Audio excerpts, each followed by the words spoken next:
শুধু তাই নয়, পার্শ্ববর্তী দেশ ভারতের উদাহরণ নেন।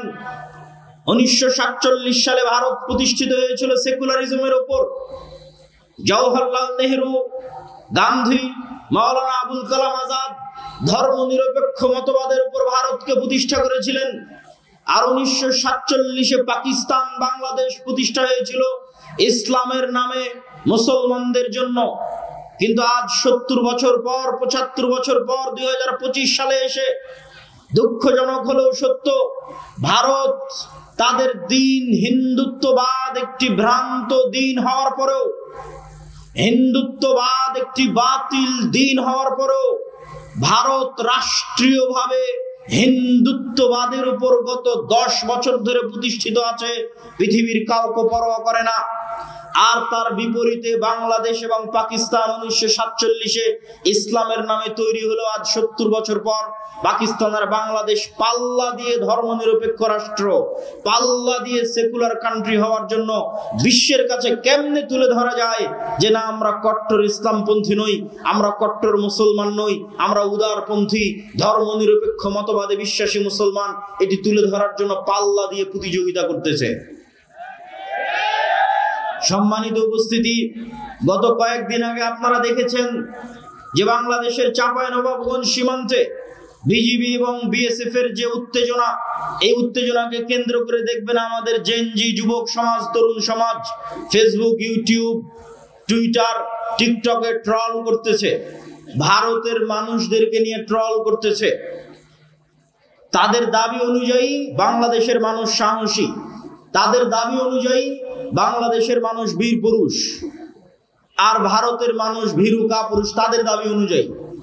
আমি তাদেরকে উদ্দেশ্য করে বলতে চাই, আমি বাংলাদেশের যুবক সমাজকে উদ্দেশ্য করে বলতে চাই, যদি তোমরা দাবি করো যে তোমরা সাহসী, যদি তোমাদের বুকে দম থাকে যে তোমরা সাহসী, তাহলে দেখো তোমাদের পার্শ্ববর্তী দেশ ভ্রান্ত হওয়ার পরও তার হিন্দুত্ববাদকে রাষ্ট্রে প্রতিষ্ঠিত করে কট্টরভাবে, বেপরোয়াভাবে হিন্দুত্ববাদের প্রচার সারা পৃথিবীতে করছে, তার দেশে করছে।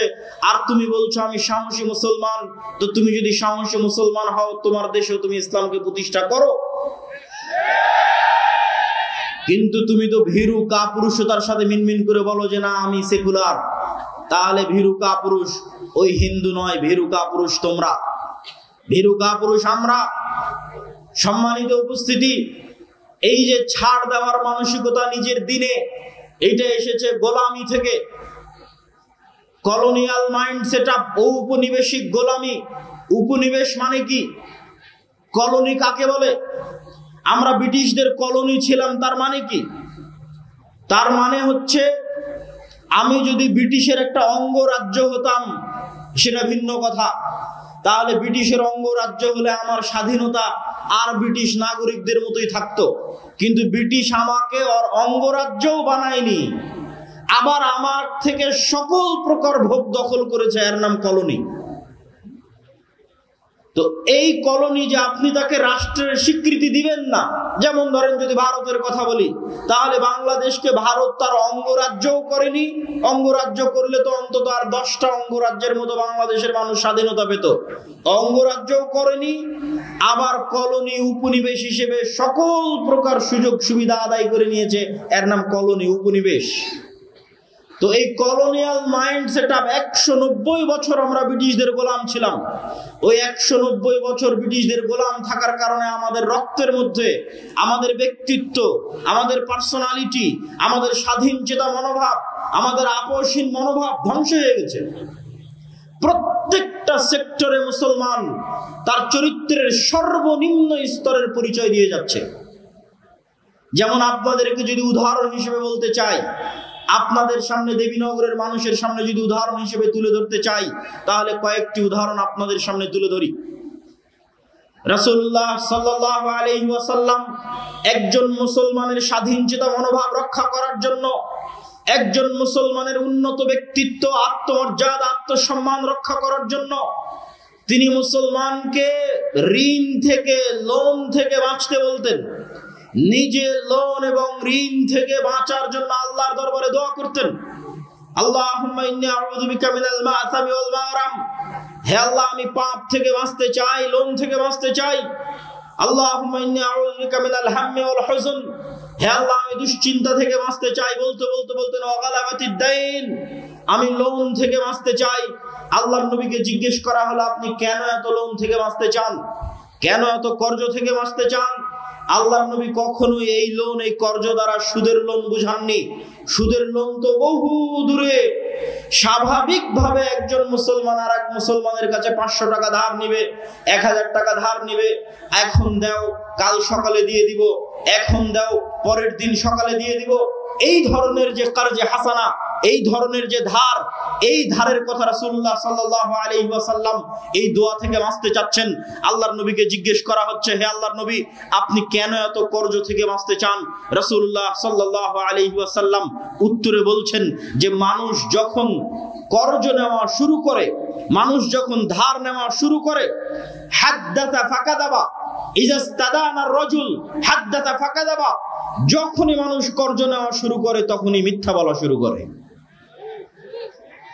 আপনি আপনার আশেপাশে তাকান, এই গোটা দেবীনগর উপজেলা, গোটা দেবীনগর ইউনিয়ন, ইসলামপুর ইউনিয়ন, চাঁপাইনবাবগঞ্জ সদর ইউনিয়নের গোটা দিয়াড় অঞ্চল অসংখ্য সুদী ক্ষুদ্র ঋণ এনজিও দিয়ে পরিপূর্ণ হয়ে গেছে। একটা বাড়ি, একটা ব্যক্তি, একটা মা এবং বোন খুঁজে পাওয়া কঠিন যে কিস্তির লোনের সাথে সম্পৃক্ত নয়। আর আল্লাহর নবী কি বলছেন? যখনই মানুষ লোন নেওয়া শুরু করলো তখনই মিথ্যা বলা শুরু করলো।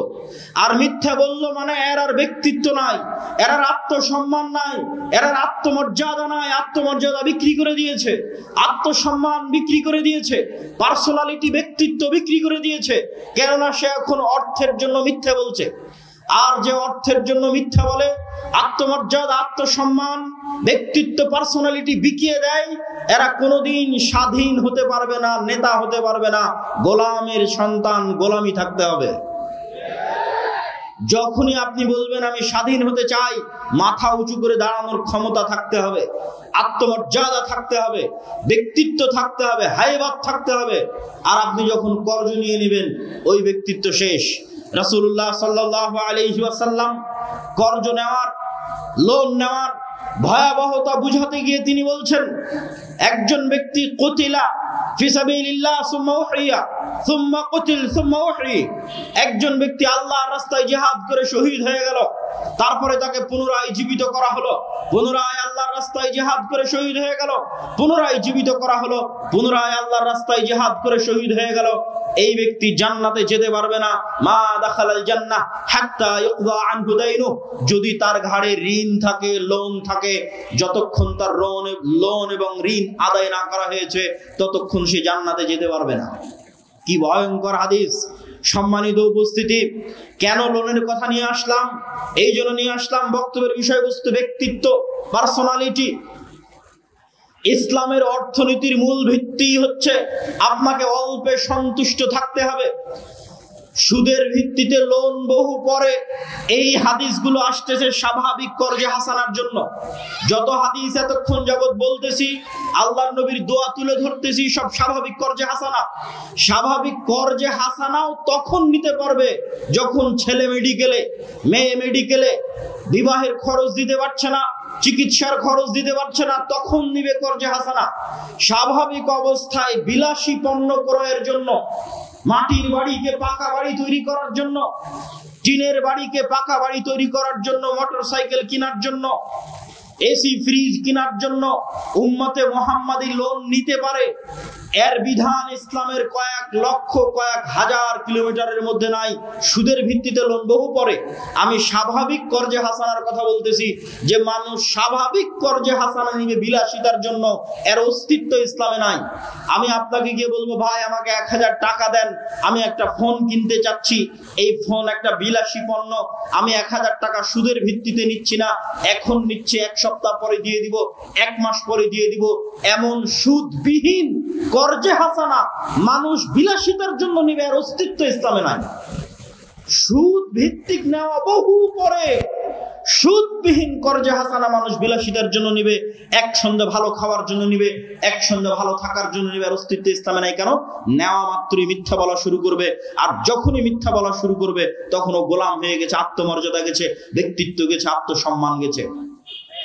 কেমন গেছে আপনি নিজেকে হাদিসের সাথে মেপে দেখেন। আজকের যুগের মুসলমানেরা এত বেশি পরিমাণে মিথ্যার সাথে যুক্ত, এত বেশি পরিমাণে অন্যায় পরায়ণতার সাথে যুক্ত, এত বেশি পরিমাণে দুর্নীতির সাথে যুক্ত যে আজকের যুগের মুসলমানদের চরিত্র যদি আপনি তুলনা করেন তাহলে মক্কার কাফের মুশরিক কুরাইশদের চরিত্র আজকের যুগের মুসলমানদের চেয়ে ভালো ছিল। আমি দলিলবিহীন বলছি না, দলিল আছে। আবু সুফিয়ান রাদিয়াল্লাহু তাআলা আনহু তিনি যখন কাফের মুশরিক বদরের যুদ্ধ, উহুদের যুদ্ধ, খন্দকের যুদ্ধ, তিনটা যুদ্ধ আল্লাহর নবীর বিরুদ্ধে লড়াই করেছেন। খন্দকের যুদ্ধে 1 মাস যাবত 10,000 সেনাবাহিনী নিয়ে আল্লাহর নবীর মদিনাকে ধ্বংস করে দেওয়ার জন্য ঘেরাও করে রেখেছিলেন। ওই আবু সুফিয়ান যখন হুদাইবিয়ার সন্ধিকালীন সময়ে সিরিয়ার সফর করছেন, জেরুজালেমের সফর করছেন, ব্যবসায়িক সফর, তখন আল্লাহর নবী চিঠি লিখেছেন বাদশা হিরাক্লিয়াসের কাছে।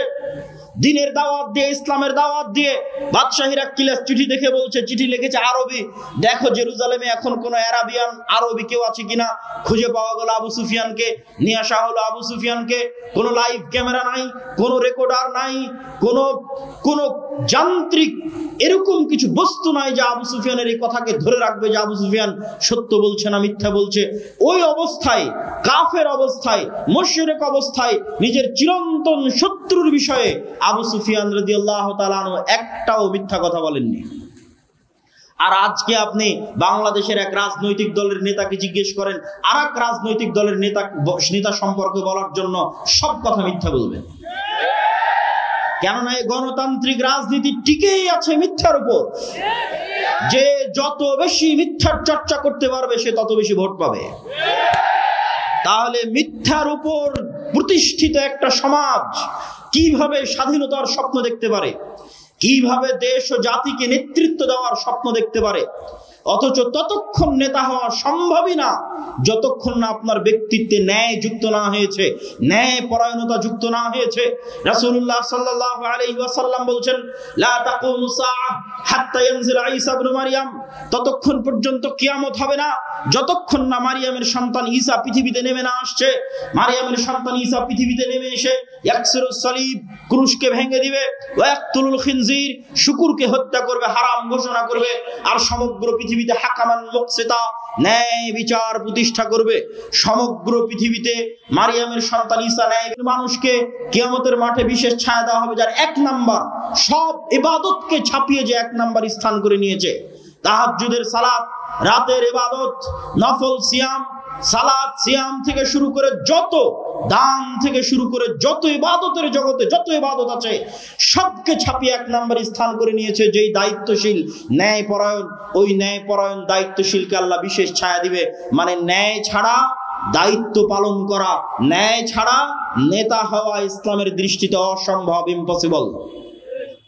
তো যতই আপনি লিল্লাহে তাকবীর দেন, যতই আপনি ভোটের বক্তব্য দেন, যতই আপনি ইকামতে দ্বীনের বক্তব্য দেন, যতক্ষণ না একটা প্রজন্ম তৈরি না হয়েছে যেই প্রজন্ম ন্যায়ের উপর প্রতিষ্ঠিত হবে, সত্যবাদিতার উপর প্রতিষ্ঠিত হবে, কোনো কিছুর সাথে আপোষ করবে না, নিজের দ্বীনের উপর কট্টর কনফিডেন্ট হবে, এরকম একটা প্রজন্ম যতক্ষণ তৈরি না হয়েছে ততক্ষণ রাষ্ট্রে কখনো ইসলাম প্রতিষ্ঠা করা সম্ভব নয়।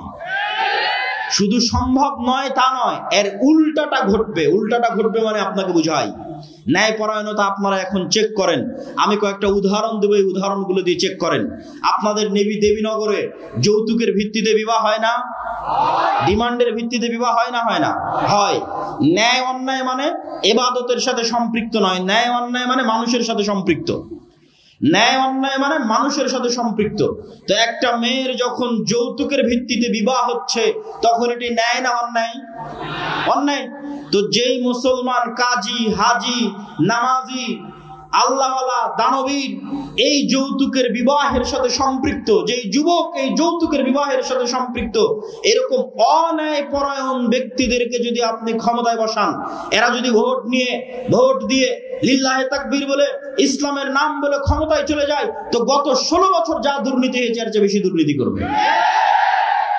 কেন রক্তের মধ্যে মিশে আছে অন্যায় পরায়ণতা। ও আর একজন পিতার কন্যার সাথে এবং ওই পিতার সাথে অন্যায় পরায়ণতা করেছে, ওকে রাষ্ট্রের দায়িত্ব দিলে এর চেয়ে বড় দুর্নীতিবাজ হবে। শুধু তাই নয়, পিতার সম্পত্তি বন্টনের ক্ষেত্রে দেখবেন যে আপনি ন্যায় পরায়ণ কিনা মাপেন নিজেকে। পিতার সম্পত্তি বন্টনের ক্ষেত্রে বোনকে, যেটা নদীতে পানিতে ডুবে আছে ওই জমি দিয়েছে বোনকে, আর যেটা উঁচা ধুলাউড়ি হাটে ওই জমি নিয়েছে নিজে। তার মানে এটি অন্যায় পরায়ণতা। তো এই রকম যত অন্যায় পরায়ণ ব্যক্তি আছে, এই ধরনের অন্যায় পরায়ণ ব্যক্তিকে ক্ষমতায় বসাবেন, এর চেয়ে বড় দুর্নীতিবাজ হবে। আজকে বোনের সম্পত্তি মেরে দিয়েছে, কাল গোটা দেশের সম্পত্তি মেরে দিবে। সম্মানিত উপস্থিতি, কি বুঝাতে চাচ্ছি? বুঝাতে চাচ্ছি নেতা হতে হলে ব্যক্তিত্ব লাগবে, নেতা হতে হলে পার্সোনালিটি লাগবে, আত্মসম্মান লাগবে, আত্মমর্যাদা লাগবে। আর যখনই মানুষ মিথ্যা বলে আত্মসম্মান শেষ, যখনই মানুষ আরেকজনের প্রতি অন্যায় করে আত্মসম্মান শেষ। এই ন্যায়পরায়ণতার মাপকাঠিগুলো দিয়ে আপনারা নিজেদের মাপতে পারেন। তো এই ধরনের ব্যক্তিগুলোকে ইসলামের সঙ্গে কি বলা হবে? গত 16 বছর এরকম অসংখ্য ছিলেন সাব রেজিস্ট্রার, মন্ত্রী, minister, OC, SP, DC, principal, প্রধান শিক্ষক অতিক্রম হয়ে গেছে, যারা বেশিরভাগই হয় সালাত আদায়কারী, না হয় হজ পালনকারী, না হয় দানবীর। কেউ তো এমনও গেছে যে প্রশ্ন ফাঁস করে সেই টাকা আল্লাহর রাস্তায় দান করেছে। তো তাদেরকে আপনি কি দিয়ে সংজ্ঞায়িত করবেন? কিন্তু ওই দায়িত্ব পালনের সময় সে খেয়ানত করছে। ওসি তার দায়িত্ব পালনে খেয়ানত করছে, তাকে প্রশ্ন রক্ষার দায়িত্ব দেওয়া হয়েছে, দায়িত্ব পালনে খেয়ানত করছে। দেশের টপ টু বটম প্রত্যেকটা স্তর দুর্নীতিগ্রস্ত। তাহলে এই দুর্নীতিগ্রস্ত সমাজকে আপনি কি দিয়ে সংজ্ঞায়িত করবেন?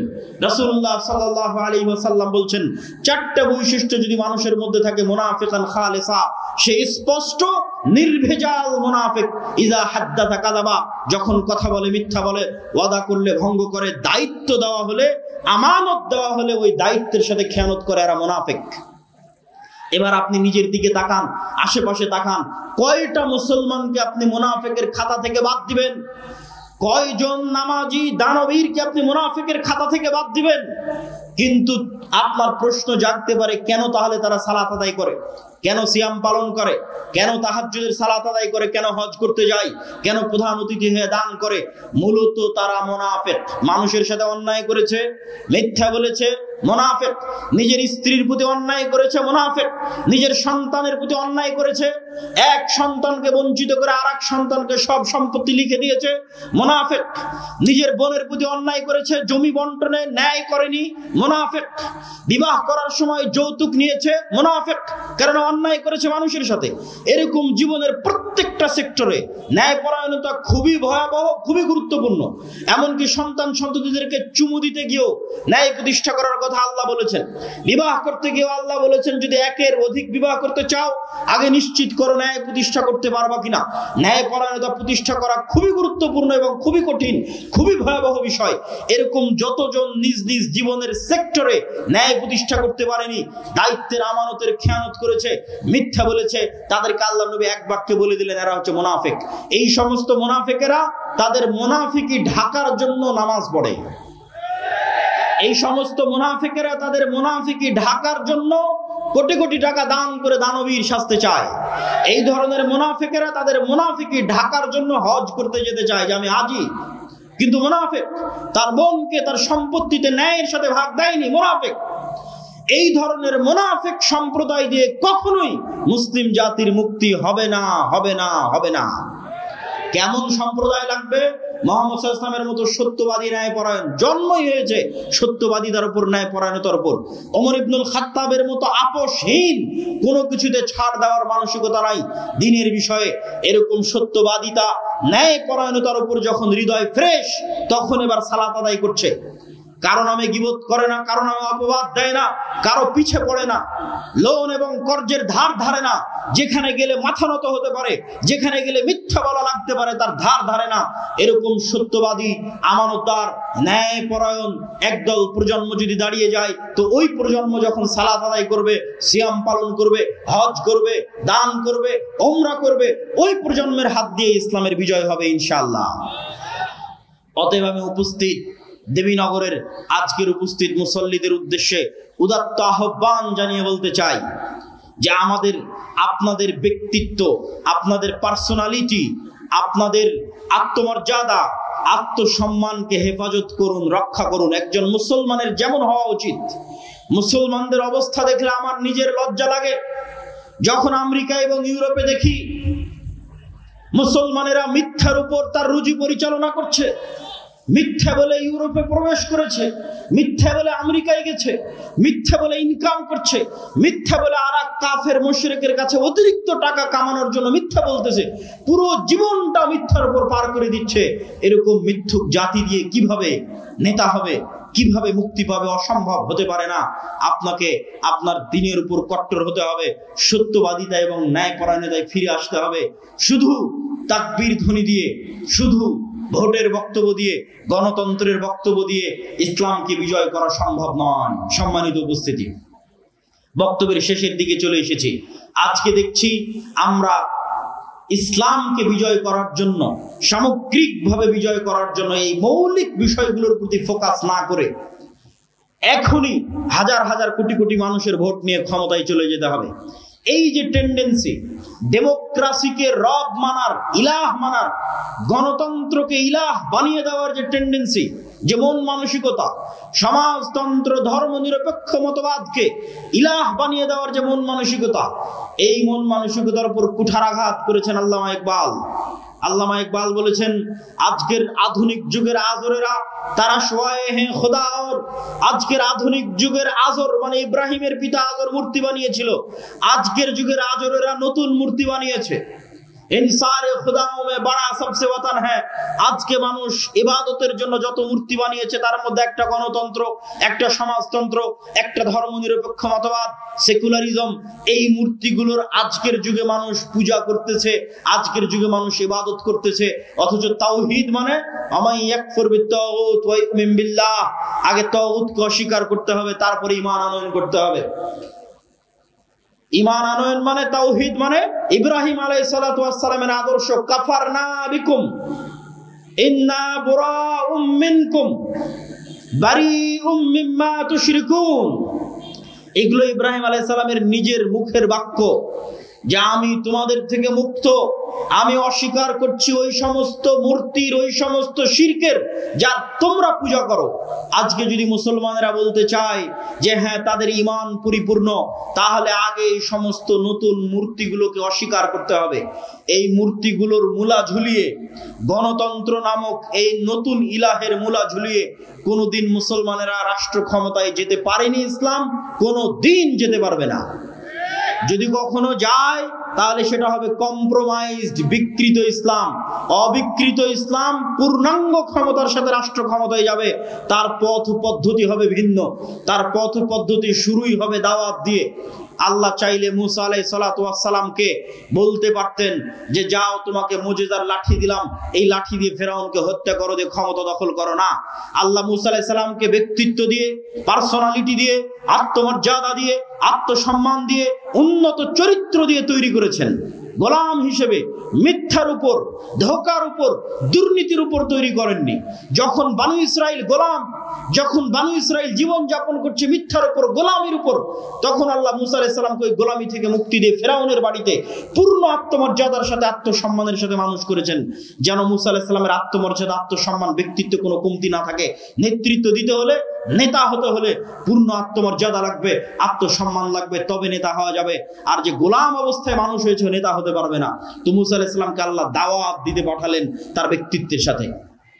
ইউসুফ আলাইহিস সালাতু ওয়াস সালামকে আল্লাহ চাইলে জিবরাইলকে পাঠিয়ে কুয়া থেকে তখনই উঠিয়ে বাপের কাছে ফেরত পাঠাতে পারতেন, পাঠাননি।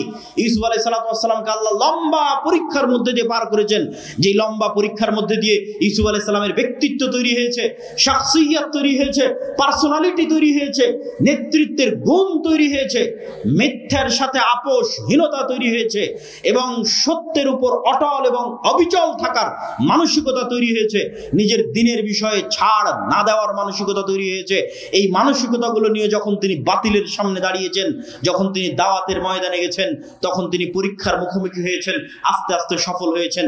সম্মানিত উপস্থিতি, আমাদের ওই রকম একটা প্রজন্ম লাগবে, ওই রকম একদল যুবক লাগবে যারা মিথ্যা বলা জানে না, যাদের জীবন চলে গেলেও মিথ্যার সাথে আপোষ করবে না, যারা জীবনের প্রত্যেকটা সেক্টরে সত্য বলে, যারা হারাম থেকে পবিত্র, হারামের সংস্পর্শে গেলে অপবিত্র হয়ে যাবে, হারাম ইনকামের সংস্পর্শে গেলে অপবিত্র হয়ে যাবে, হারাম থেকে পবিত্র, ন্যায়পরায়ণ, দুনিয়ার কোনো মানুষের প্রতি অন্যায় করে না, না পিতা মাতার প্রতি, না সন্তানের প্রতি, না বোনের প্রতি, না ভাইয়ের প্রতি, না নিজ দায়িত্বের প্রতি, অটল শতভাগ ন্যায়পরায়ণ।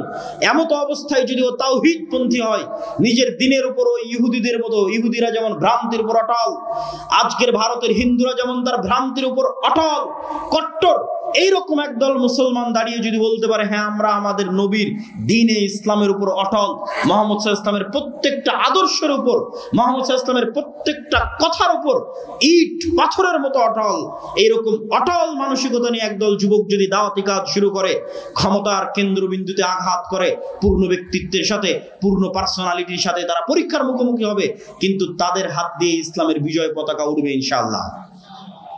আমি আপনাদের কাছে আজকের দেবীনগরের এই মাটিতে এই ধরনের একদল যুবকের প্রত্যাশা করি যে এই আলোচনাগুলো শুনে, এই বক্তব্যগুলো শুনে অন্তত আপনাদের এই চারিত্রিক দিকটা সংশোধন হোক, অন্তত ন্যায়পরায়ণ হওয়ার চেষ্টা করেন, সত্যবাদী হওয়ার চেষ্টা করেন, নিজের দিনের উপর অটল থাকেন।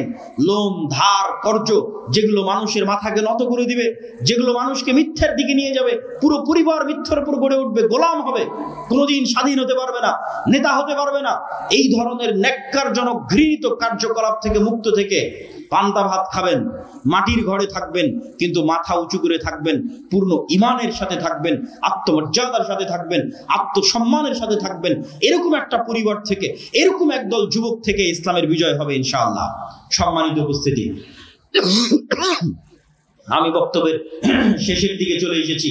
আর দাওয়া ইলাল্লাহর এই যে আয়োজন, এই যে কার্যক্রম, আর দাওয়া ইলাল্লাহ কি? আর দাওয়া ইলাল্লাহর ব্র্যান্ডিং হচ্ছে মসজিদ ভিত্তিক মক্তব। আপনাদের উত্তর চাঁপাইনবাবগঞ্জ অঞ্চলেরও বহু মক্তবের শিক্ষককে আমরা প্রশিক্ষণ দিয়েছি, সারা বাংলাদেশের 500-র অধিক মক্তবের শিক্ষককে আমরা প্রশিক্ষণ দিয়েছি। আমাদের যাতায়াত খরচ, আমাদের থাকা খাওয়া, আর দাওয়া ইলাল্লাহ জামিয়া সালাফিয়ার দাওয়া থাকা খাওয়া যাতায়াত খরচের উপর ভিত্তি করে এই প্রশিক্ষণগুলো হয়েছে। এই কার্যক্রমকে আরো বেগবান করতে হবে, আরো সর্বত্র ছড়িয়ে দিতে হবে। আল জামিয়া সালাফিয়ার কথা ভুলা যাবে না।